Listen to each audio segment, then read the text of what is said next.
My great-great-grandfather, John Kelley, who was a slave owner, came from Ireland, a city in Ireland. There was a potato famine. He decided to stop fighting his own family members. He went down to the Caribbean, and a place at that time was called Hispaniola. Hispaniola was one country, but today half of it is Dominican Republic, the other half is Haiti. He settled there in Hispaniola, the Haitian side, and he got a plantation, and he bought some slaves. Slavery was real big at that time. And one of those slaves was named Pinky. Pinky was my great-great-great-grandmother, which, believe it or not, was, I guess, from his siring, or, came from him. His family became sick. His crops started to fail because there was a curse placed on him by some of the Haitian slaves. Then he decided to go into Texas. He moved into Texas, took some of the slaves with him. And when he got to Dallas, Texas, he had about 4 or 5 slaves left. Cupid, Senior, Pinky, and a few other slaves. And from there is where my father was born in 1917. My father married my mother in 1946 or so and moved to the New York area, and that's where I was born. My father didn't want any more children. At that time, it was about 6 or 7 other brothers and sisters were born before me. He told my mother he didn't want any more. So my mother said, well, I'm pregnant now. I'm not going to get rid of my child. He said, yes, you are. He said, I already got it set up to take you to a back alley abortion clinic not far from a famous university there on the East Coast. And when my mother resisted having this abortion, he commenced to beating her and kicking her in the stomach and hitting her, trying to force the baby to come out or be stillborn. And so when that didn't work, he dragged her through the house and threw her in the car and took her down to where the abortionist was. And they were already waiting for her. They put her on the table, put her feet up in the stirrups, went inside of her with all kinds of weapons of destruction. And then they also was using types of pills and different things like that, making my mother swallow to try to destroy me from inside her stomach and to her womb area. And they worked on her for 2 or 3 hours, my mother said. And my mother, she actually felt like there was some hands inside of her blocking me from being destroyed. And when my father and the abortionist saw that they could not reach me, and they could not pull out any parts of my body, was trying to pull me out piece by piece, and they seen that they couldn't find me, they decided, they said, well, there's no way that she can either not be pregnant, or if she is, we guess going to leave the baby because it's too much trouble. We'll kill her in the process. And my father didn't want to kill her. He was just trying to get rid of another baby. And God saw to it that he spared my life. And from that, I'm here today. I was 4 years old when I started using drugs. My brothers were shooting heroin. When I asked them, I said, well, let me have some of that. And they said, oh, no, you can't have that. You're nothing but a child. You're not old enough yet. And I heard a voice. It says, you don't have to listen to them. Don't worry about it. I'll show you how to get high. He said, go in the kitchen and pull the chair up to the stove and turn it on and take what I tell you in there. And I'll show you how to huff. And that's the first time I ever got into huffing, was at 4 years old. And he showed me what things to use. And like a professional, I was doing that, getting high every day at 4 years old. And it just went from there until 4 years old, and I got into other stuff and started smoking weed and different things like that by the time I was 6 years old. And then I got to be 10 years old. My brother said, okay, now you're old enough. You can have some of this cocaine. And they showed me how to deal with the powdered cocaine and how to use it. And it just went on from there.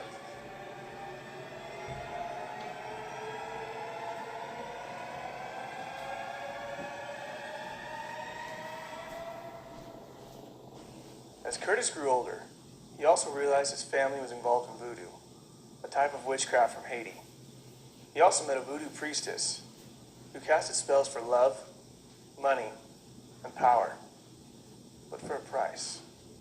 The Haitian voodoo priestess, actually, she was a priestess from Haiti who lived in Brooklyn. See, everybody has a territory in witchcraft. It's just like drug dealers got a territory. Well, witches and voodoo people, they don't overlap a lot of times. They have they say there's enough customers for everybody to go around. So she worked under my dad. She would act like she was a church evangelist. She would call meetings at our house, and she would have women that come who had lost their husband. Not so much lost him because of death, lost him because he left her.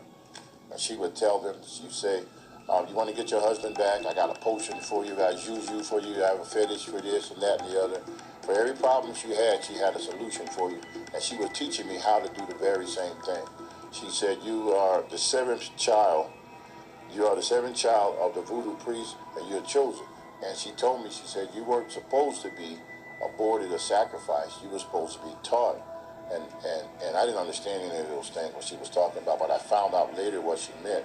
She meant that my father was trying to abort me, but actually he was supposed to save me for me to go down to be trained. And that's what she said. I'm here to train you so you can go down to Port-au-Prince and do work under Papa Doc Duvalier and in the palace there in Haiti.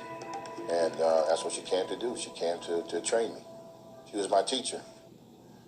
She taught me what the love potions were, how to use them, how to slow a person's business down. As far as if you wanted to work a person over real bad with Pavo Nocturnus. Pavo Nocturnus is a really bad thing. Night terror.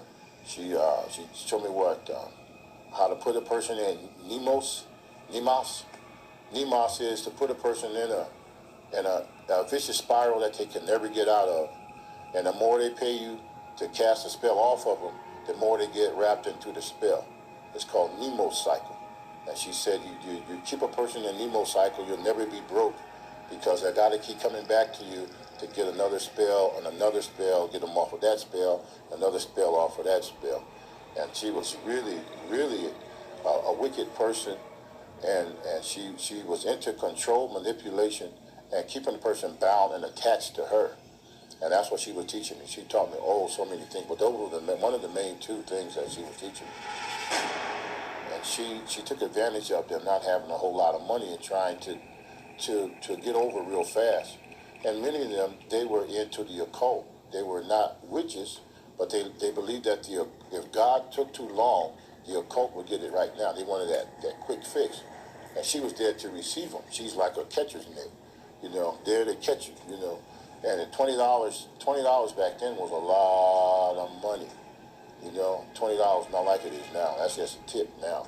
But $20 back then was a lot of money. And she would charge like $20 to say you had like I said, a condition, physical condition. What they would do with your physical condition, they didn't have the power to heal you. If you had a cramp right here, they would remove the cramp from here and they would put it down here in your knee. They would shift it. Shift it. It's called witchcraft, called shifting, where you can't heal, you don't have the power, but you shift. And they teach me how to shift things from here to there. I move it over here. And what you do, you get a whole lot of people together in one room, all miserable, all suffering. You charge them $20, and you don't give them all of it. You give them a piece of the information to keep them coming back. And as a child, I stood there and I watched, and I said, this lady sure can control people. She has a very crafty way of controlling people. And many of the people that she was controlling, they went to church on a regular basis. She would say, isn't God good? Don't we praise God today? And I would stand off in the corner watching it. Isn't God good? But see, I can run up and down the stairs and see and bring her supply of witchcraft stuff.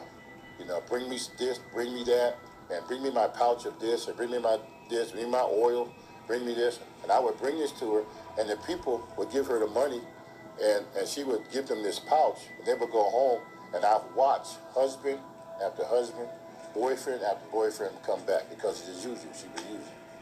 Remember back in those days where you pulled the string and the doll would talk? Well, she didn't have to pull the string for her doll to talk. The doll would just talk to her, and she would talk back to the doll.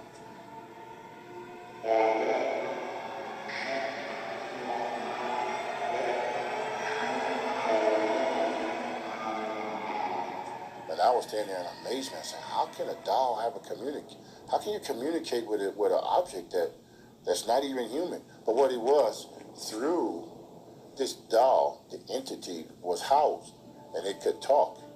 Okay, it's a spirit that goes inside of an inanimate object and could actually communicate. It can spin his head around, it can flap his eyes, it can move his mouth. But when you go to approach it, it just sits there. You'll just sit there and not move. But when she talked to it, it communicated, it told her what person is coming tonight and what problem they had, because it's a familiar spirit. That spirit can leave that doll, run to a person's house in the neighborhood, and show them each one of their problems, or show her each one of the people's problems. Case in point, one time in particular, she was doing another meeting at her house, and the doll told her certain things.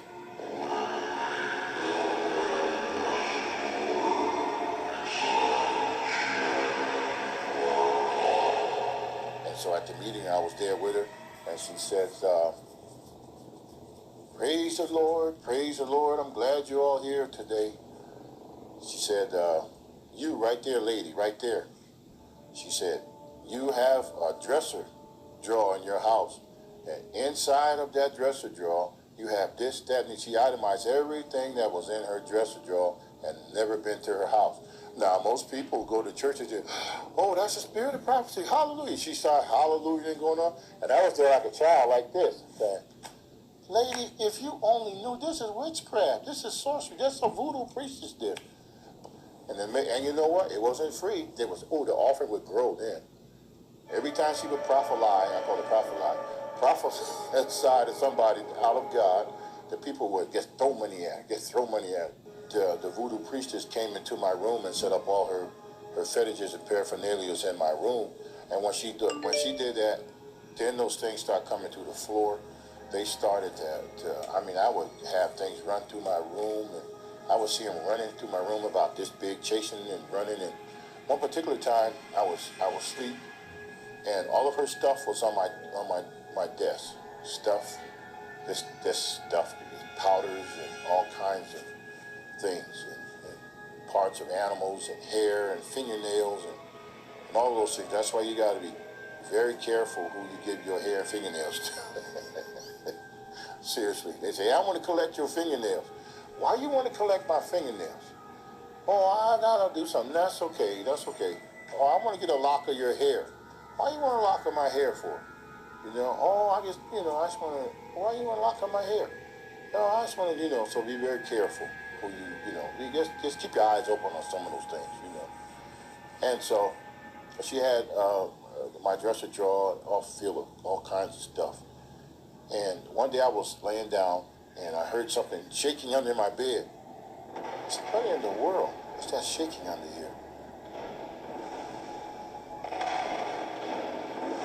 So I woke up all the way, and I turned the lights on. I said, what can this be shaking under my bed? What is this? So I looked under the bed, and then I saw my dad. I said, Dad, what you doing under this bed? What's going on? To myself, I said, you sort of old to be playing these kind of games. It's late. Go downstairs and go to sleep. He didn't say anything. Just got a grin on his face like this. And his skin tone was green, and he was all scaly. And I had never seen anything like this before. I said, Dad, what kind of stuff is this?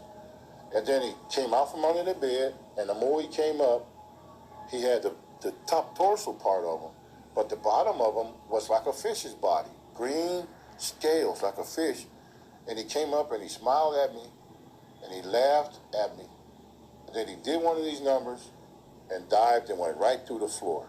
And at that time, I was freaked out. I said, oh my God, this lady she's turned this room into a horrible place. And I got up and I was so scared. I said, oh my God, what is this? Wow, what is this? Wow, I didn't know this was all involved with this voodoo stuff. And as I was sitting on the edge of the bed with the light on, I heard something in the closet.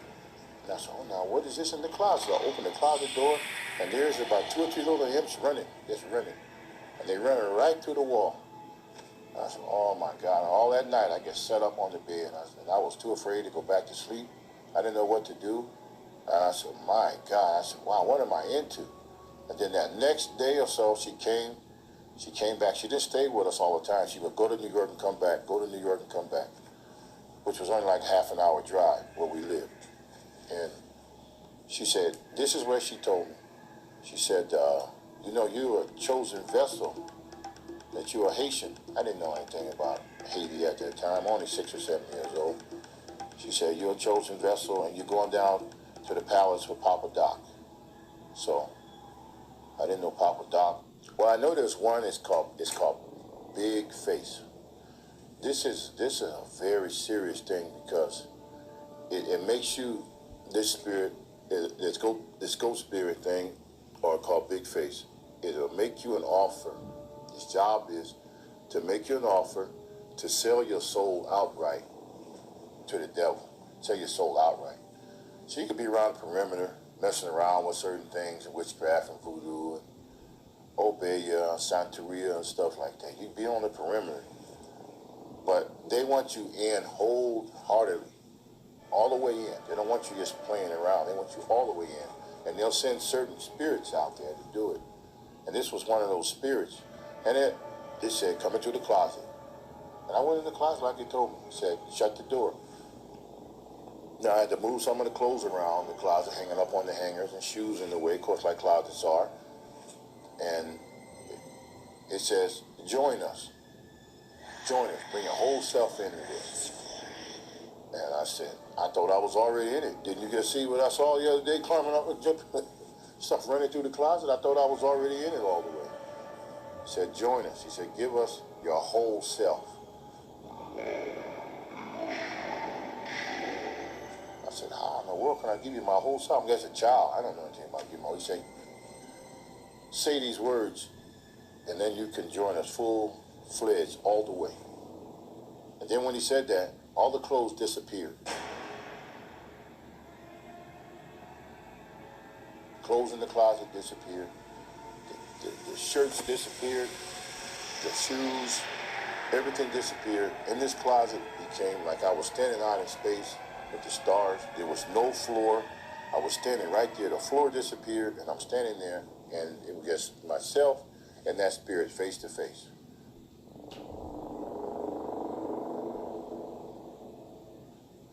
He said, if you give yourself totally, he will give you power. You'll have money. You'll have all the girls in the neighborhood plus. You'll have so much power that the politicians will respect you. The government will respect you. And you'll be able to go through walls. You'll be able to go into the bank and grab all the money you want and come right back through the wall. All you have to do is say yes. Give yourself to us totally. That God, that thing you heard of God, he's no good. He can't help you anyway. If he could have, he would have stopped us a long time ago. So that's showing you, you give yourself to us and we'll take care of you.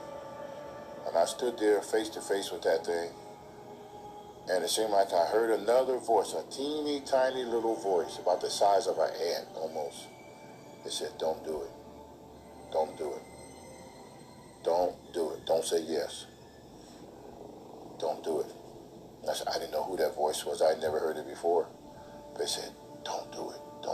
Don't do it. Don't do it. And that big face thing, that big spirit with that big ugly face, they was trying to show me. It showed me a vision of money and power and all of these different things. But that little voice said, don't do it. Don't do it. And I said, no, I started doing like this. No, thank you. I'm going to stay right like I am. I'm not coming here long into this, like you talking about. And he started screaming, why? Come do it. We'll give you everything you want. And I said, no. When I said no, the floor came back. The clothes in the closet came back. I opened that closet door. And I said, my God, what is going on here? And I never listened to that thing again. Because what it does, if you say yes, you sign that 10-year contract, or you sign a 20-year contract and agreement with them, it'd be like most people that you see that's getting involved with it. The 10th year, they come get you. The 20th year, they come get you. They kill you right on that 20th year. And it happens. I can name some people I know of that did what that thing invited me to do. They got the richest fast. They got famous on television. They became famous rock stars. They became famous actors. And the actresses, after that 10-year contract, or that 20 years, they died right in that same month, day, and week, and second that they signed off. I was in some very, very evil stuff, but I was too deep into it at that point to get out. Okay, the waster spirit. The waster spirit is exactly what it is. It's a spirit that's job is to make you waste away a little bit at a time every day. Its job is to cause a lot of fear. A lot of fear. To fear of being in a house by yourself, fear of turning the lights off, fear of flying on an airplane, fear that different things are going to happen to you, fear that you're going to go broke. It torments you constantly. Like one famous actress said, the reason why she works so hard because she's afraid of going broke, and she's tormented with that idea. So if you're tormented in public, you're tormented in private. It won't just attack you outside. It starts in your house. They love to hang out in closets and under beds. And their main target a lot of times is children. They love to torment children. And I tell parents all the time, if your child says they see something in the room, don't beat them down. Just go in there and see.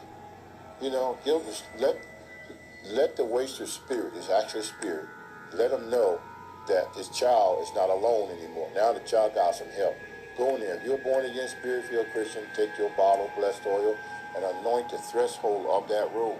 Just like Moses did the death angel. It's not the death angel, but it still torments. The death angel, you know, that came just to do away with you. But this thing does to slowly pick at you until you are nothing but just a bag of torment. If the wind blows too hard, you'll say, what is that?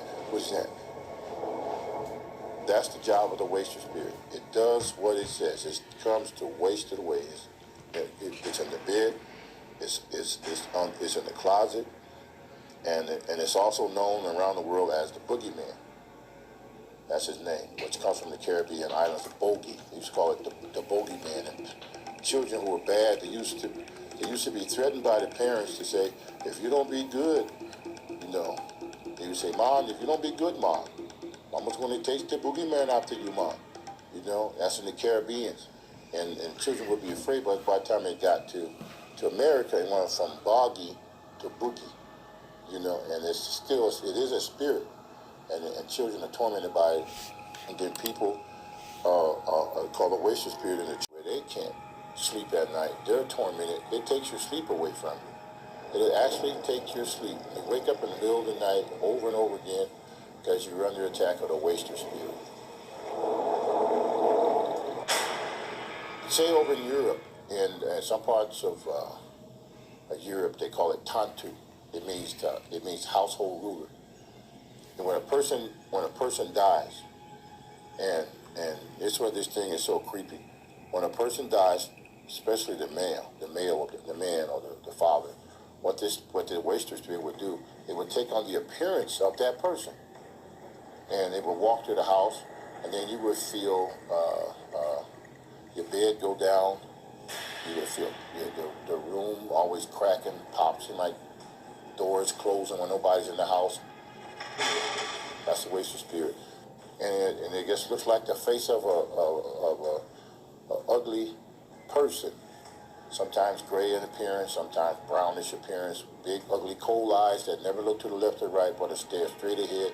Even though he knows you right here, if you see him, he'll just stare straight ahead, like disregarding you being there. Even there, he's there to torment you, but he's not paying you no attention because to him, you're not nothing. He's just coming to destroy you. You're in his house.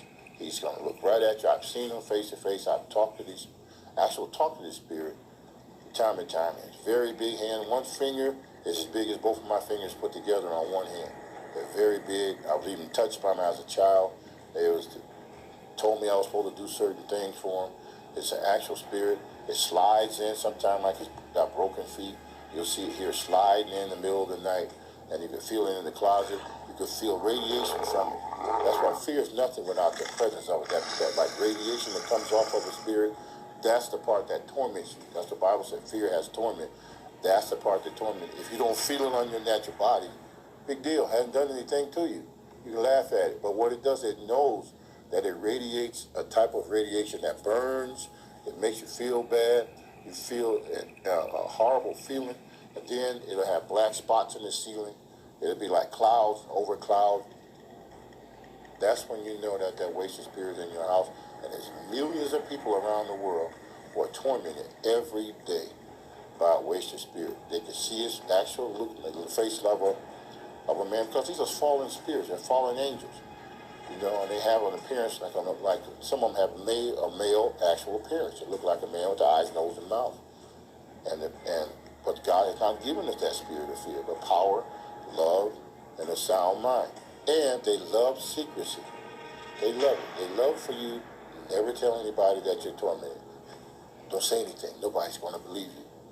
See, and that person that you want to tell, he may be tormented too.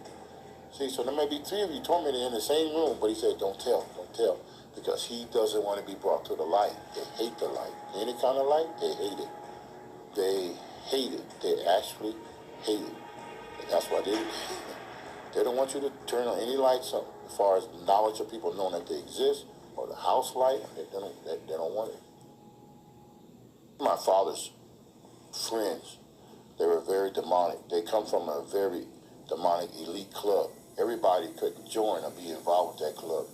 You have some doctors, you have some lawyers and judges and people of high esteem in the community were involved with this occultic club. My father was one of the ringleaders of this. And I remember many times in the middle of the night, I would hear downstairs. We had up and downstairs house, and I would hear a party going on downstairs, and I wanted to be involved with it. And so I would get up and I would go downstairs, down the flight of stairs, and when they would hear me coming down the stairs, they would say, "Oh, here he comes," and they would. I would see as their feet and everything went right through the wall, solid wall. And I said, wait a minute, how is that possible? And so they would come back again, and so I said, okay, I'm going to sneak down there and see who these people are. And my father would be entertaining them, and they would be partying, smoking, drinking, laughing, making all kinds of noise. But when they would hear I'm getting close, they'd say, oh, here we come. And each time I come, I would see more of them. And they could actually just come right to a wall.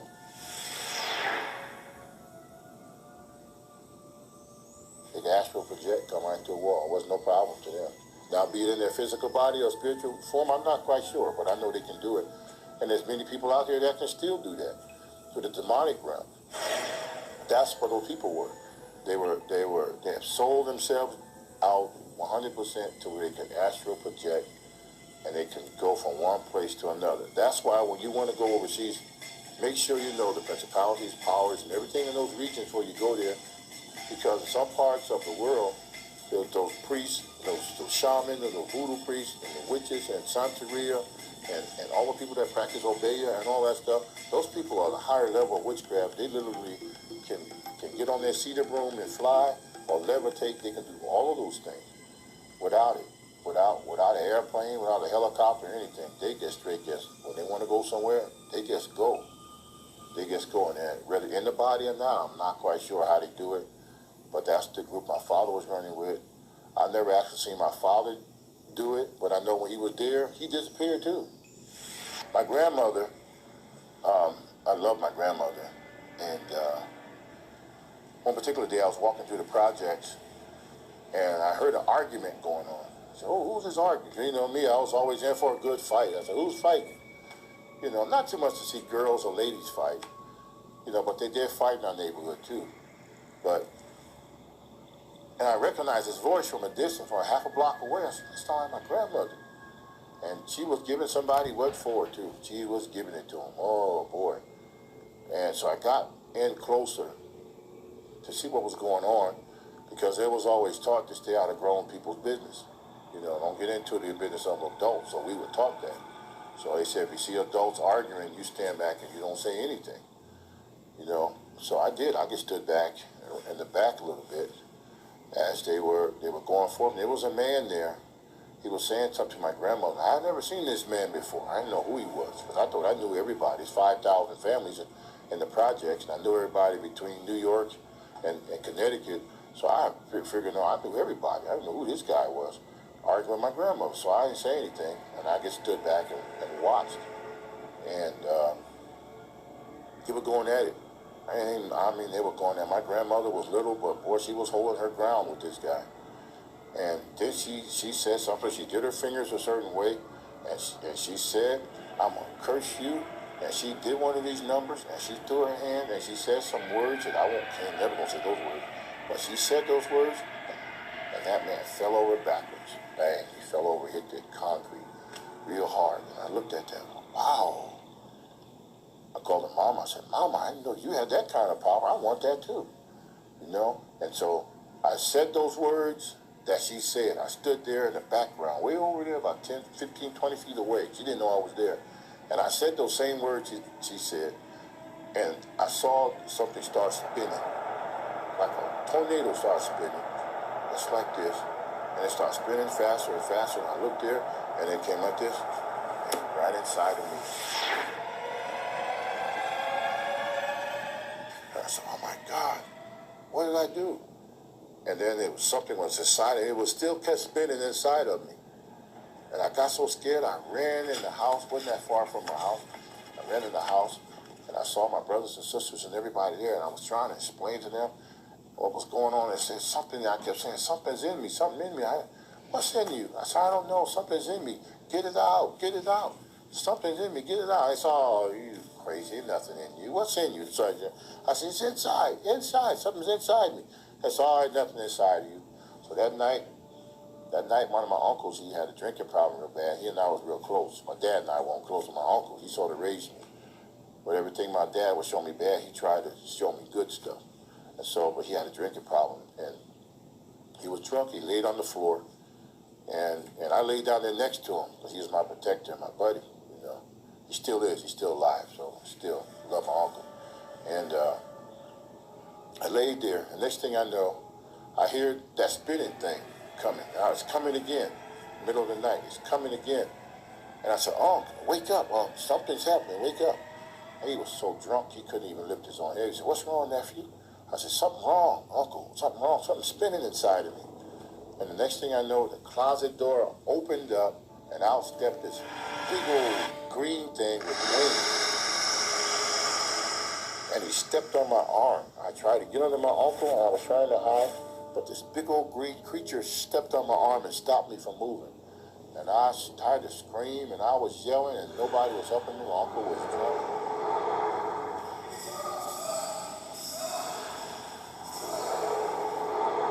That started a whole new thing from those words my grandmother was doing, putting the curse. When the Bible says, bless and curse not, because when you curse, you be cursed at the same time. A lot of people don't know that. It's better not to curse and forgive than to try to repay cursing for cursing, because when you curse, it comes right back on you automatically, because what you've done, you open the door. The Davis brothers went to a revival meeting, and we were friends, and I didn't like the idea that they went to church, because after all I'd been through, the church was an enemy. People in the church were weak, and to me, I thought they were weak and cowards and wouldn't fight, and that's how we were in the street. So when I saw them, I felt like they were abandoning us, the rest of us, to go on chasing after this Jesus thing. And when I would see them come back, and they would minister to a lot of our other friends, because they were excited about being saved, and they would tell the rest of the guys, saying, you need to stop these drugs and stuff and come and get saved. Well, if they get saved, I lose a lot of customers. I said, I'm gonna send some curses after them, some spirits to curse them, to stop them, slow them down. And so these little spirits, I called them up. They came up out of the ground, and I told them, I said, I'm sending you over here, and I want you to go over there and stop these guys. a warning. I'm giving them a warning. I want you to terrorize them, torment them, night and day, 24 hours a day, till they come back out here in the streets with us. So I sent this little one, about so big. He went over there, and he came back, and he says, I can't do nothing to them. They're protected. And I told that spirit, I said, what did I tell you to do? I told you to go destroy them. He went out again. And it came back and said, I told you, I can't touch them. They're protected.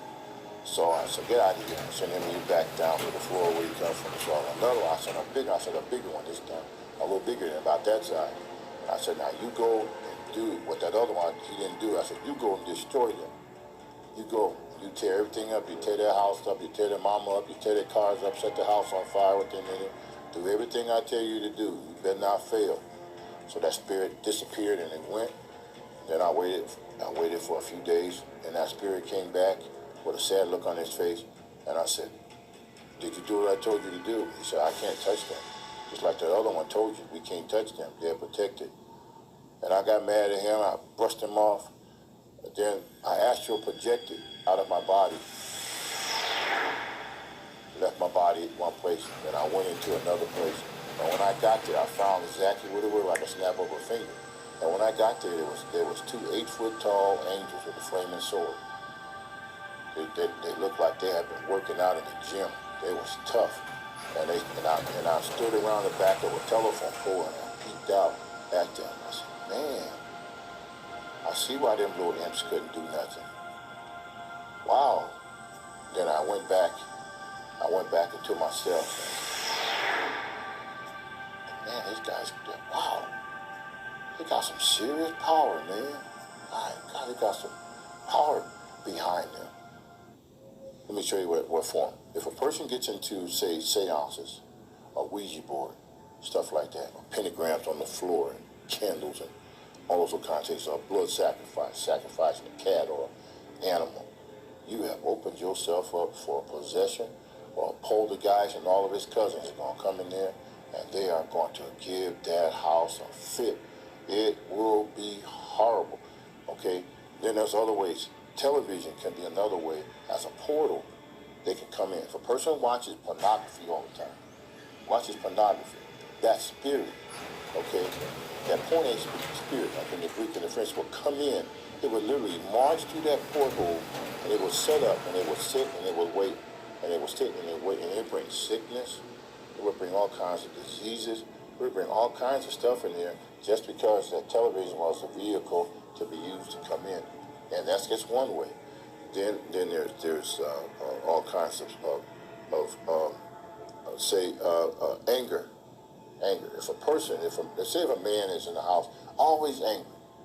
No matter what the wife does, that man gonna be angry, angry, angry.